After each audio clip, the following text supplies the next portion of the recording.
आसमान की दोस्ती। एक मुलाकात। एक शांत पहाड़ी गांव में आयलिन नाम की एक जिज्ञासु लड़की थी जो अक्सर पहाड़ियों पर हवा का पीछा करती थी।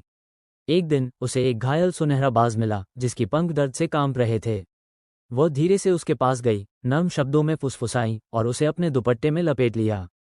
बाज की अंबर जैसी आंखें उससे मिली, एक मूक वादा बंध गया, विश्वास की डोर। आयलिन ने बाज की देखभाल की, उसे मांस के छोटे टुकड़े खिलाए और उसके घावों पर मरहम लगाया। हर दिन वे और करीब आ गए। गांव वालों ने चेतावनी दी कि जंगली दिल कभी पालतू नहीं होते, लेकिन आयलिन को यकीन था कि उनका रिश्ता खास था। उसने बाज का नाम जरवान रखा, जिसका अर्थ था शाश्वत, क्योंकि वह जानती थी कि उनका बंधन अनोखा था। उड़ान के सबक। जैसे जैसे जरवान मजबूत हुआ, आयलिन ने उड़ने के सपने देखने शुरू कर दिए। वो चट्टानों के किनारे दौड़ती, हाथ फैलाए, हवा को महसूस करती और जरवान उसके साथ उड़ता। एक दिन जरवान नीचे झुका और उसे अपनी पीठ पर चढ़ने का इशारा किया। धड़कते दिल से उसने कसकर पकड़ लिया और वे आसमान में छलांग लगा गए। दुनिया के ऊपर बादलों ने उसके गालों को छुआ और पहाड़ उसके नीचे दूर दूर तक फैले थे। आयलिन ने खुशी से हंसी, आज़ादी का एहसास करते हुए जो जरवान हमेशा जानता था।